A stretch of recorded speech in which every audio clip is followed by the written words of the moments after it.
ಕರ್ತನ ಪರಿಶುದ್ಧ ನಾಮಕ್ಕೆ ಸ್ತೋತ್ರವಾಗಲಿ. ಆತ್ಮೀಯರಾದ ಎಲ್ಲರಿಗೂ ಈ ಮುಂಜಾನೆಯ ಶುಭ ವಂದನೆಗಳೊಂದಿಗೆ ಈ ದಿನದ ವಾಕ್ಯದ ಧ್ಯಾನದ ಸಮಯಕ್ಕೆ ಕರ್ತನ ನಾಮದಲ್ಲಿ ನಿಮ್ಮನ್ನು ಸ್ವಾಗತಿಸುತ್ತೇವೆ.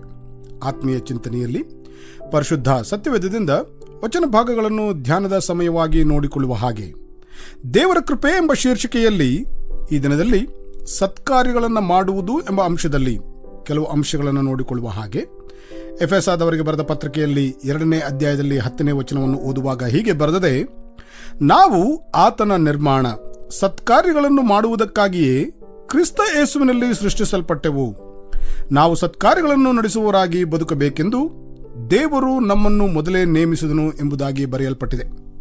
ಇಲ್ಲಿ ಅಪೊಸ್ತಲನಾದ ಪೌಲನು ಬರೆಯುವಾಗ ಸತ್ಕಾರ್ಯಗಳನ್ನು ಮಾಡುವುದಕ್ಕಾಗಿಯೇ ಕ್ರಿಸ್ತ ಯೇಸುವಿನಲ್ಲಿ ಸೃಷ್ಟಿಸಲ್ಪಟ್ಟೆವು ಎಂಬುದಾಗಿ ಬರೆಯುವಾಗ ಆತ್ಮೀಯವಾಗಿ ಚಿಂತಿಸುವ ಹಾಗೆ ಈ ವಿಶ್ವಾಸ ಜೀವಿತದಲ್ಲಿ ನಾವು ಸತ್ಕ್ರಿಯೆಗಳಿಂದ ರಕ್ಷಿಸಲ್ಪಡಲಿಲ್ಲ, ಬದಲಾಗಿ ಸತ್ಕ್ರಿಯೆಗಳನ್ನು ಮಾಡಲು ರಕ್ಷಿಸಲ್ಪಟ್ಟೆವು. ಸತ್ಕ್ರಿಯೆಗಳು ರಕ್ಷಣೆಯ ಮೂಲವಲ್ಲ, ಆದರೆ ಅವು ರಕ್ಷಣೆಯ ಫಲವಾಗಿದೆ ಎಂಬುದನ್ನು ಗಮನಿಸಬೇಕಾಗಿದೆ. ಯಾಕೋಬನ ಪತ್ರಿಕೆಯ 2ನೇ ಅಧ್ಯಾಯದಲ್ಲಿ 14ರಿಂದ 26ನೇ ತನಕ ಇರುವ ವಚನ ಭಾಗಗಳನ್ನು ಓದುವಾಗ, ಕ್ರಿಯೆಗಳಿಲ್ಲದಿದ್ದರೆ ನಂಬಿಕೆಯು ತನ್ನಲ್ಲಿ ಜೀವವಿಲ್ಲದ್ದು, ಕ್ರಿಯೆಗಳಿಲ್ಲದ ನಂಬಿಕೆ ವ್ಯರ್ಥವಾಗಿದೆ, ಕ್ರಿಯೆಗಳಿಲ್ಲದ ನಂಬಿಕೆಯು ಸತ್ತದ್ದೇ ಎಂದು ಓದುತ್ತೇವೆ. ಇಲ್ಲಿ ಈ ಮಾತುಗಳಲ್ಲಿ ಅರ್ಥೈಸುವಲ್ಲಿ ನಂಬಿಕೆ ಹಾಗೂ ಕ್ರಿಯೆಗಳಿಂದ ರಕ್ಷಣೆ ಹೊಂದುವೆಂದು ಗ್ರಂಥಕರ್ತನು ಹೇಳುತ್ತಿಲ್ಲ, ಆದರೆ ಸತ್ಕಾರ್ಯಗಳನ್ನು ಮಾಡುವಂತಹ ಜೀವಿತದ ಫಲವಾದ ನಂಬಿಕೆಯಾಗಿದೆ ರಕ್ಷಣೆ. ಅಂದರೆ ಕ್ರಿಯೆಗಳು ನಮ್ಮ ನಂಬಿಕೆಯ ನಿಜತ್ವವನ್ನು ರುಜುವಾತುಪಡಿಸುತ್ತವೆ ಎಂಬುದಾಗಿದೆಯಷ್ಟೆ. ಯಾವ ರೀತಿಯ ಸತ್ಕಾರ್ಯಗಳು ಎಂದು ನೋಡಿಕೊಳ್ಳುವುದಾದರೆ, ವಚನದ ಪ್ರಾರಂಭದಲ್ಲಿಯೇ ಓದುತ್ತಾ ಬಂದಿದ್ದು, ನಾವು ಆತನ ನಿರ್ಮಾಣ. ನಾವು ರಕ್ಷಿಸಲ್ಪಡುವ ಮುನ್ನವೇ ಆತನು ನಮ್ಮ ಆತ್ಮೀಯ ಜೀವಿತದ ಬಗ್ಗೆ ಯೋಚಿಸಿದವನಾದನು. ಯೆರೆಮೀಯನ ಪ್ರವಾದನೆ ಪುಸ್ತಕದ 1ನೇ ಅಧ್ಯಾಯದ 4ನೇ ವಚನದಲ್ಲಿ ಓದುವಾಗ ತಿಳಿಯಬಹುದಾಗಿದೆ. ಹಾಗಿರುವಾಗ ಈ ಜೀವಿತ ಕ್ರಮದಲ್ಲಿ ನಾವು ಆತನ ಚಿತ್ತವನ್ನು ತಿಳಿದು ಅದಕ್ಕೆ ವಿಧೇಯರಾಗುವುದೇ ನಮ್ಮ ಜವಾಬ್ದಾರಿಕೆಯಾಗಿದೆ. ನಮ್ಮ ಜೀವಿತಕ್ಕೆ ಆತ್ಮೀಯವಾಗಿ ಆತನ ಯೋಜನೆಗಳು ಸರಿ ಹೊಂದುವುದಾಗಿರಲಿ. ಇದರ ಮೂಲಕವಾಗಿ ನಮ್ಮ ಜೀವಿತಗಳು ಆತನಿಗೆ, ಅಂದರೆ ನಮ್ಮ ನಿರ್ಮಾಣಿಕನಾದವನಿಗೆ ಹೆಚ್ಚಾದ ಮಹಿಮೆಯನ್ನು ತಂದುಕೊಡುವ ಹಾಗೆ ಇತರರ ಆಶೀರ್ವಾದಕ್ಕಾಗಿ ಜೀವಿಸುವಲ್ಲಿ ಹೆಚ್ಚಾದ ಪ್ರತಿಫಲವು ನಮಗೆ ಸಿಗುವುದೆಂದು ಖಚಿತವಾಗುತ್ತದಷ್ಟೇ. ಅಪೊಸ್ತಲನಾದ ಪೌಲನ ಶ್ರೇಷ್ಠವಾಗಿರತಕ್ಕಂತಹ ಮಾತು, ಸತ್ಕಾರ್ಯಗಳನ್ನು ಮಾಡುವುದಕ್ಕಾಗಿಯೇ ಕ್ರಿಸ್ತ ಯೇಸುವಿನಲ್ಲಿ ಸೃಷ್ಟಿಸಲ್ಪಟ್ಟೆವು ಎಂದು ಹೇಳುವುದರಲ್ಲಿ ತನ್ನನ್ನು ಒಪ್ಪಿಸಿಕೊಟ್ಟವನಾಗಿ ಈ ಮಾತನ್ನ ತಿಳಿಯಪಡಿಸುತ್ತಾ ಇದ್ದಾನಷ್ಟೆ. ಹಾಗಾದರೆ ತನ್ನನ್ನು ಒಪ್ಪಿಸಿಕೊಟ್ಟವನಾಗಿ ತಿಳಿಯಪಡಿಸುವಂತಹ ಈ ಮಾತುಗಳಲ್ಲಿ ದೇವರ ಕ್ರಮವೇನೆಂದು ಗಮನಿಸುವುದಾದರೆ, ಮೊದಲು ವಿಶ್ವಾಸ, ನಂತರ ರಕ್ಷಣೆ, ಆಮೇಲೆ ಸತ್ಕಾರ್ಯಗಳು, ಕೊನೆಯದಾಗಿ ಪ್ರತಿಫಲವು.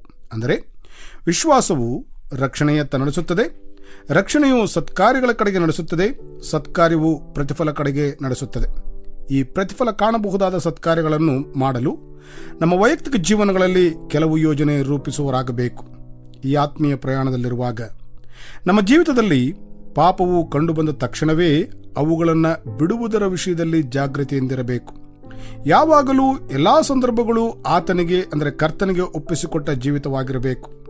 ಆತನ ಜೀವಿತವನ್ನು ತಿಳಿಯಲು ವಾಕ್ಯ ಧ್ಯಾನದ ಸಮಯದ ಪ್ರತ್ಯೇಕತೆ ಬೇಕು. ಪ್ರತಿದಿನದ ಪ್ರಾರ್ಥನಾ ಸಮಯದ ಅವಶ್ಯಕತೆ, ಅಗತ್ಯವಿರುವಲ್ಲಿ ಸೇವೆಗಾಗಿ ಪ್ರತ್ಯೇಕತೆ, ಅಗತ್ಯವಿರುವಲ್ಲಿ ಬೇಕಾಗಿರುವ ಆತ್ಮಿಕವಾದ ಅನ್ಯೋನ್ಯತೆ ಹಾಗೂ ಸಮಾಲೋಚನೆ, ಹೀಗೆ ಕೆಲವು ಸಿದ್ಧತೆಗಳ ಭಾಗಗಳಲ್ಲಿ ಮುಂದುವರಿಯುತ್ತಿರುವವರಾಗುವಾಗ ಸತ್ಕಾರ್ಯಗಳನ್ನು ಮಾಡಲು ಹಾಗೂ ಅದರ ಪ್ರತಿಫಲ ಏನೆಂದು ನೋಡಲು ಸಾಧ್ಯವಷ್ಟೆ. ಅದುವೇ ದೇವರ ಶ್ರೇಷ್ಠವಾದ ಕೃಪೆಯಾಗಿದೆಯಲ್ಲ.